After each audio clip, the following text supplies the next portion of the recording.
Kuda-kuda Prabowo Subianto menuju tahun 2024 itulah yang masih kita bahas. Ini segmen terakhir di Talk Politik with Reinhardt.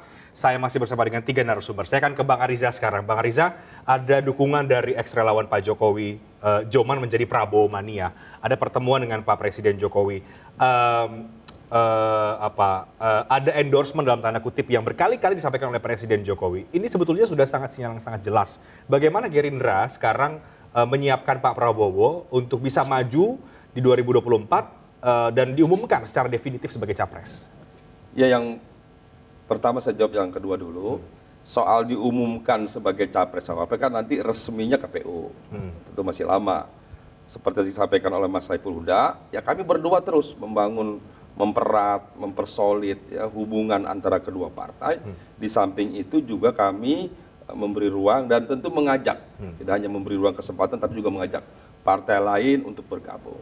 Termasuk juga tokoh-tokoh lain, seperti sampaikan Mas Saiful betul tadi, bahwa tokoh lain juga kita ajak untuk bergabung. Nah, termasuk yang kedua tadi, terkait relawan yang semakin banyak mendukung Bapak Prabowo, dan yang kebetulan adalah banyak juga relawan tersebut adalah relawan dari pendukung Pak Jokowi. Apa yang kita maknai dari ini? Itu artinya relawan-relawan dulu getol mendukung Pak Jokowi, sekarang mendukung Pak Prabowo, berarti relawan ini mengerti dan memahami bahwa Bapak Prabowo adalah capres yang diyakini oleh mereka tidak hanya dapat memenangkan Pilpres 2024, tapi adalah presiden ke depan, tokoh yang dapat mempersatukan.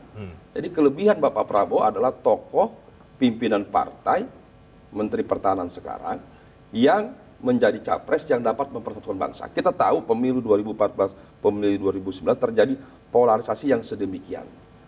Jangan terjadi lagi di pemilu 2024. Siapa tokoh yang diyakini dapat mempersatukan? Ya Bapak Prabowo. Dan ini sudah teruji dan terbukti. Kenapa teruji dan terbukti? Ketika 2 kali berkompetisi berhadapan dengan Pak Jokowi, Bapak Prabowo bisa mengambil langkah yang sangat ekstrim, yang strategis, bergabung dengan pemerintahan. Ya. Apa artinya? Artinya beliau mengedepankan kepentingan bangsa, kepentingan negara di atas kepentingan politik, di atas kepentingan pribadi, di atas kepentingan golongan. Nah, itu langkah yang luar biasa. Sebetulnya kalau ingin meningkatkan popularitas, elektabilitas, tetap di oposisi. Itu kalau perhitungan pengamat begitu. Ya. Tapi beliau ini, Pak Prabowo negarawan betul. Tokoh pemersatu yang diambil selalu menyampaikan dahulukan kepentingan bangsa di atas kepentingan politik, kepentingan pribadi. Itu langkah. Jadi beliau tuh nggak seperti, mohon maaf lah, nggak seperti banyak tokoh lain cuma ngomong aja kepentingan bangsa dan kepentingan golongan, kepentingan partai, kepentingan pribadi, nggak ada, ngomong aja. Kalau beliau dibuktikan, dinyatakan dan dilakukan dan menjadi menteri yang mendukung bekerja sepenuh waktu. Kinerjanya baik menurut survei Indonesia Political Opinion, menteri dengan kinerja terbaik tertinggi di antara menteri lain, beberapa survei.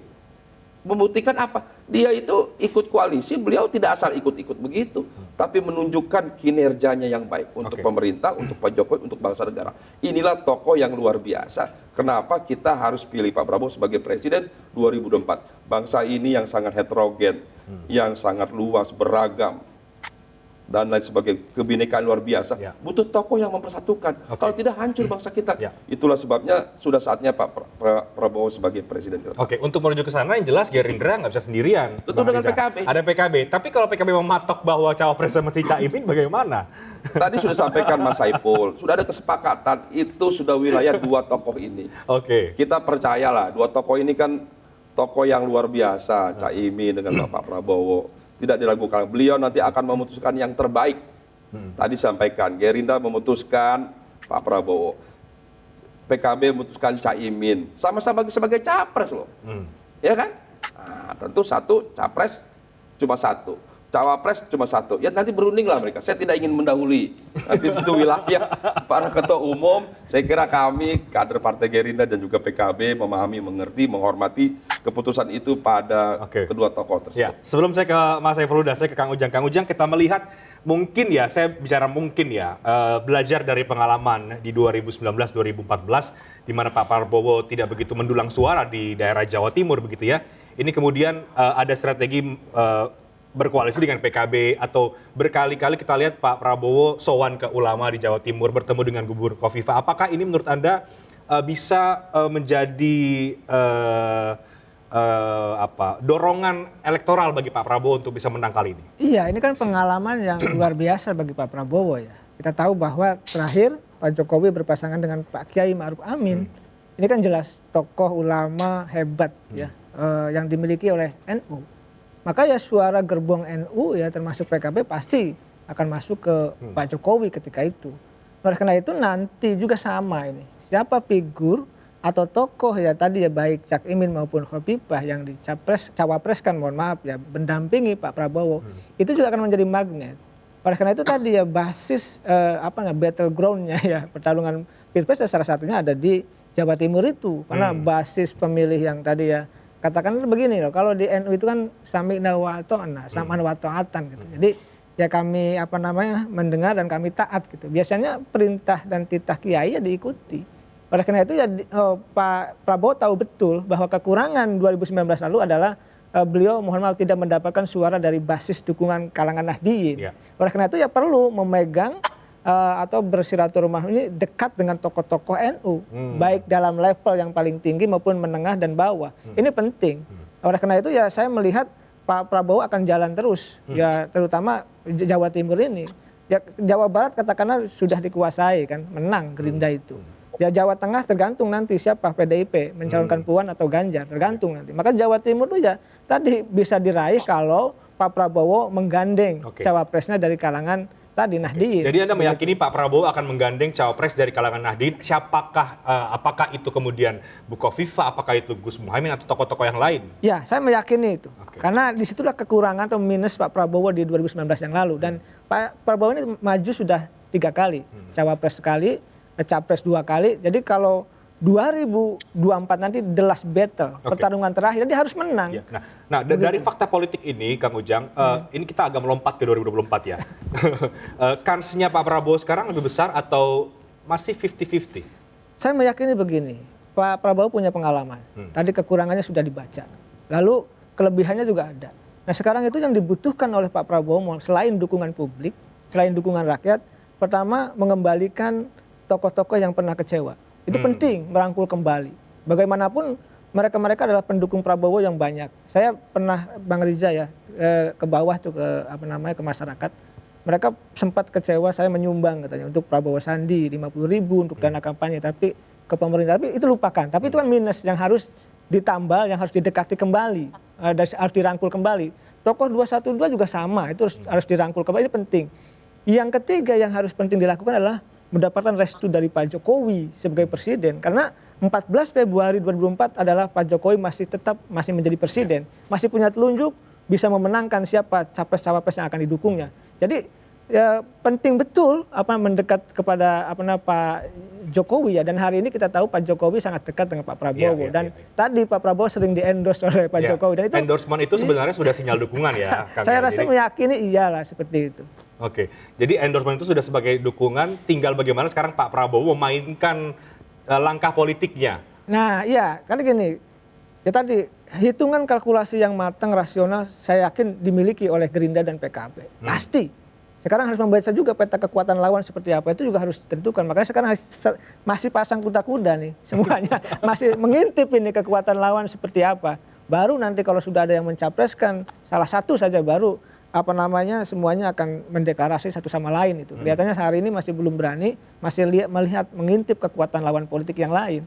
Kita ini selalu bermain di ujung, di the last minute begitu. Kita tahu Pak Mahfud MD berubah juga di detik terakhir. Kita tahu 2019 juga pengalaman yang lalu juga peta koalisi juga terbentuk di akhir. Hari ini walaupun misalkan KIB sudah ada, lalu juga Gerindra PKB sudah ada, tetapi kan capres-cawapresnya juga belum dipublish ya, belum ada diumumkan. Oleh karena itu saya melihat sekali lagi kepada Pak Prabowo punya kans untuk menang.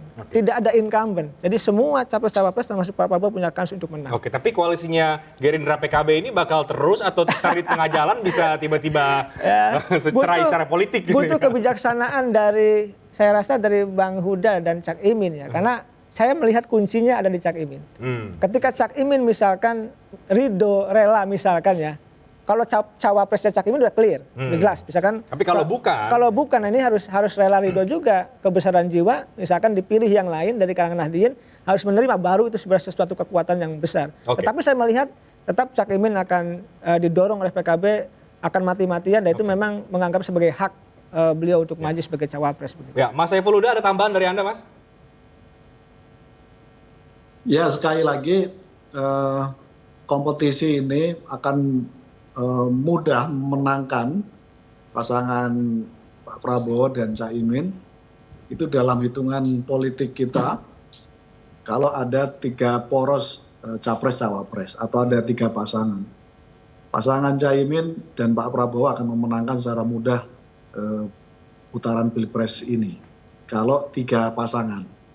Nah, kalau 2 pasangan pasti akan ramai, pasti suasana politik akan haru biru, dan tapi hampir pasti ketika di dalam tubuh kader NU hanya Cak Imin yang maju, kita pastikan juga akan memenangkan Pilpres 2024.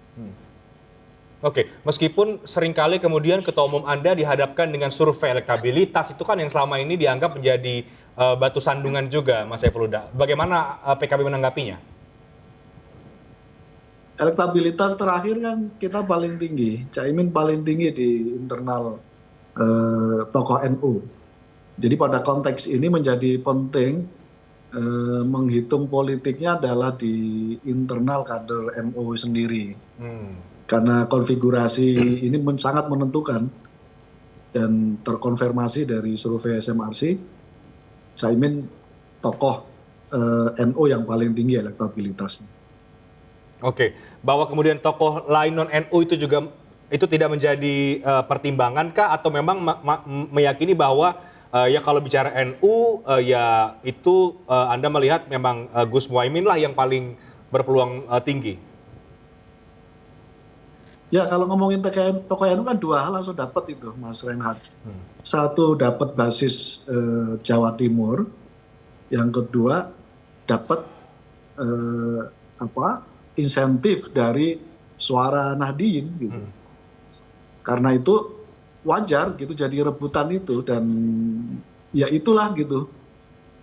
Itulah suasananya begitu gitu. Jadi ketika Cak Imin paling tinggi hasil survei dari tokoh-tokoh di internal NU, ya artinya itu jadi potensi besar untuk memenangkan Pilpres. Oke, Mas Saiful Huda, menurut PKB ini kan sudah mulai ada dorongan dari Ijtima Ulama Nusantara ya, yang mendorong Gus Muhaimin untuk maju. Kapan kemudian sebaiknya pengumuman capres-cawapres itu disampaikan? Ini menurut hitung-hitungan PKB, apakah memang harus sesegera mungkin atau masih menunggu saling mengintip bagaimana blok koalisi yang lain? Ijtima Ulama itu memandatorikan pada Gus Muhaimin supaya secepatnya berpasangan dengan Pak Prabowo sebelum Ramadan. Karena maunya para kiai, Ramadan akan dijadikan momentum konsolidasi dalam rangka untuk mensyiarkan pasangan ini. Tentu sebagai usul pasti sudah dipertimbangkan oleh Pak Prabowo dan Cak Imin. Setahu saya kedua beliau sudah saling mendiskusikan terkait dengan usulan aspirasi para kiai, para ulama ini. Dan kita lihat sampai 1 bulan ke depan, geliat yang akan terjadi di Jawa Timur, soliditas dari para kiai, para ibu nyai untuk menyuarakan terkait dengan ini, dan kita ingin memastikan Jawa Timur akan menjadi basis berangkatnya Cak Imin dalam Pilpres 2024 ini. Oke, Bang Ariza sepakat bahwa sebaiknya kemudian capres-cawapres termasuk dari Pak Prabowo, dari Gerindra diumumkan sebelum Ramadan. Ya, saya kira itu kami sekali lagi kan menyerahkan sepenuhnya kepada kedua tokoh, Ketua Umum PKB dan Gerindra, Pak Prabowo dan Pak Muhaimin Iskandar. Jadi mereka yang lebih tahu lah. Tentu kami sebagai kader, fungsionaris hanya memberi saran, memberi masukan, kira-kira waktu yang baik kapan, ya kan. Ya ada plus minus sebelum Ramadan, pada saat Ramadan, setelah Ramadan, semua ada plus minusnya ya. Sambil juga kan biasanya ini kan bagian tidak hanya melihat di internal dalam memberi keputusan politik itu kan tidak hanya internal yang dilihat, tapi juga melihat lingkungan sekitar atau eksternal. Kita juga lihat lawan, karena ada plus minus gitu. Kalau terlalu cepat mengumumkan, ya, seakan kan tidak memberi ruang kepada partai lain untuk bergabung, itu kan konsekuensinya. Kalau kita mengumumkan mau menikah, ya kan, dengan pasangan ini berarti kan menutup ruang untuk bagi calon-calon pasangan yang yang lain begitu. Kalau sudah diumumkan, ya kan gitu. Tapi kalau masih pacaran kan masih ada ruang untuk menikah. Gitu. Tapi untuk pacaran kan tidak bisa. Itu contoh. Begitu juga kami PKB dengan Partai Gerindra sekarang sudah berkoalisi. Waktu yang tepat ya mereka yang lebih tahu lah. Kita dukung dan sudah disepakati antara kedua tokoh ini, kedua partai ini memberi ruang kesempatan. Nah tinggal kesempatan sampai kapan? Apakah sebelum Ramadan bisa tuntas? Apakah pada saat Ramadan? Atau setelah Ramadan ya kita lihat lah. Perkembangan politik ini sangat dinamis sekali. Jadi kita juga tidak ingin mendahului lah. Saya kira begitu. Mengapa tidak lebih berani duluan untuk mengumumkan? Misalnya kalau memang sepercaya diri itu ya Bang Riza, bahwa dengan dukungan banyak kalangan, endorsement politik Pak Jokowi, dukungan Ya semua, dari PKB semua tentu dihitung ya, semua dihitung ya. Tidak hanya hari baik, waktu yang baik, tapi semua yang penting kan tidak hanya baik bagi kedua partai. Kita ingin baik bagi semua, bagi bangsa ini. Ini kan punya dampak yang lebih cepat di tengah atau belakangan, semua itu punya konsekuensi. Sekarang semua kita sedang mengkalkulasi, sedang menghitung, sambil memperkuat hubungan yang baik ini, sambil juga masing-masing meningkatkan popularitas, elektabilitas, masing-masing bertugas di pemerintahan, meningkatkan kinerjanya. Pak Prabowo alhamdulillah menteri yang tertinggi, kinerjanya yang terbaik. Caimin juga di Dewan sebagai wakil Dewan juga baik, meningkatkan kontribusinya pada rakyat, pada Dewan. Samping itu juga penting terus menjaga hubungan baik. Bersilaturahmi dengan antar partai seperti terakhir Caimin ketemu Pak Erlangga umpamanya, begitu juga Pak Prabowo dengan pimpinan partai lainnya, dengan tokoh-tokoh lainnya. Sekarang ini diperluas lah. Jadi saya setuju Mas Saiful, tidak hanya dengan pimpinan partai, tapi dengan tokoh-tokoh juga perlu kita tingkatkan silaturahmi. Kang Ujang, tampaknya semua tokoh sekarang sangat berhati-hati ya Kang Ujang ya untuk bisa berani mengumumkan duluan gitu. Padahal ada yang koalisi yang secara jumlah seperti koalisi Gerindra PKB dan juga KIB ini sudah memenuhi presidensial threshold. Tapi belum juga berani untuk mengumumkan. Itu kan PDIP yang sendiri PDI aja belum. Perjuangan bahkan sendirian belum berani mengumumkan. Apa yang terjadi Kang Ujang? Ya, saya melihat begini, tadi semua partai politik termasuk capres-capres tidak mau dibaca sejak awal. Nah, kalau gini, kalau sudah dibaca sejak awal tuh mohon maaf ya, akan dikuliti itu. Ya kekurangan-kekurangannya. Di kita ini kan politik cuma ada dua, secara sederhana kalau saya bisa analisa. Pertama membangun pencitraan, yang kedua ini membusuk-busuki lawan. Ya kalau kelihatan dicapreskan, misalkan dicawapreskan nama tertentu gitu, pasti akan diserang habis oleh lawan politik. Dan ini terjadi di kita. Nah oleh karena itu ke depan saya pesan ini ke Bang Reinhardt ya di forum ini gitu. Bahwa sesungguhnya ke depan, ke Bang Riza juga, ke Bang Huda, kita kembangkan politik adu ide dan gagasan. Ya kita ini selama ini ya kita melingkar kepada hal-hal yang hanya sekedar kulit cangkang. Substansinya kita belum pernah bergerak. Oleh karena itu, kalau kita ingin tadi menutup ruang bagi misalkan polarisasi, menutup ruang bagi integrasi disintegrasi bangsa gitu, maka politik ide dan gagasan harus dikembangkan. Ya. Nah ini Pak Prabowo punya gitu, Pak Cak Imin juga punya, tokoh-tokoh lain juga sama lah ya. Ininya keinginannya gitu untuk membangun bangsa. Nah terakhir Bang Reinhardt, saya ingin katakan bahwa Pilpres 2024 momentum kita untuk membangun bangsa gitu. Selama ini cukuplah pasca reformasi kita setiap 5 tahunan selalu hiruk pikuk, ya kan pertarungan Pilpres yang menguras energi bukan hanya bagi bangsa tapi bagi kita semua. Oleh karena itu ya momentum perbaikan bangsa itu dimulai dari Pilpres. Kita cari pemimpin yang terbaik baik dalam konteks eksekutif maupun dalam konteks legislatif. Ya kita bersama-sama bangun ketua umum partai, Bang Riza, Bang Huda, kita semua, saya sebagai dosen, sebagai orang biasa, kawal pemilu 2024 agar berjalan dengan baik dan kita bersatu untuk itu semua. Iya, perang gagasan, tapi sekarang kita masih melihat partai atau koalisi masih berhati-hati, kira-kira gitu ya. Hati-hatinya tidak mau dibaca oleh yang lain. Yang kedua begini Bang, sebenarnya kalau capres ini sudah jelas. Sebenarnya ada Pak Prabowo katakanlah ya. Kalau Ganjar jadi ya ada Ganjar, kalau Mbak Puan dicalonkan PDIP ada Mbak Puan. Dan kalau ada Anies maju ada. Ya sekarang ini kan mencari pasangannya cawapres. Oleh karena itu tema hari ini ya kita membahas soal cawapresnya itu. Ya siapa di koalisi Gerindra PKB ini. Dan saya menarik ya kalau kita bicara cawapres ini karena cawapres ini mengisi kekosongan bagi capresnya. Ya, Nah ini kekurangan penting. Oleh karena itu ya isu cawapres itu menjadi penting bagi kita semua. Baik Bang Arza, terakhir artinya siap Pak Prabowo untuk perang gagasan kembali di 2024 dan apa langkah-langkah Pak Prabowo berikutnya, langkah-langkah politik berikutnya? Kalau bicara perang gagasan itu sederhana menjawabnya. Melihat orang itu, lihat IQ-nya. Beliau IQ-nya tinggi, cerdas. Ya. Bibit bobotnya konkret, jelas ya kan. Yang ketiga, ini yang jangan. Yang ketiga itu beliau itu hobinya membaca. Jadi bukan kutu buku lagi, hobi membaca. Sejak SD sudah membaca. Wawasannya luar biasa. Saya sering menyampaikan kalau mau ketemu orang pinter itu ajak ngobrol sebanyak mungkin, makin kelihatan pintar dan ilmunya. Jadi kalau makin banyak ketemu Pak Prabowo, makin kelihatan pinternya beliau, hebatnya beliau.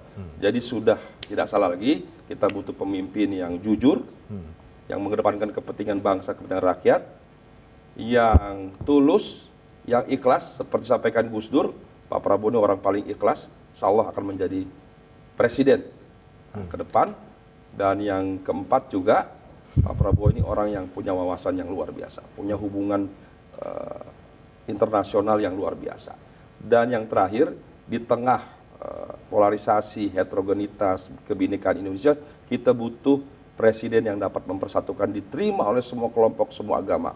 Itulah Bapak Prabowo Subianto. Oke, baik. Kita akan lihat nanti, Bang Riza, Kang Ujang, di ujung siapa kemudian pendamping dari Pak Prabowo Subianto. Benarkah bacaannya Kang Ujang tadi pas dari kalangan NU, antara Bukovifa atau Gus Muhaimin, atau siapa? Kita akan tunggu langkah-langkah politik berikutnya dari Pak Prabowo Subianto menuju tahun 2024.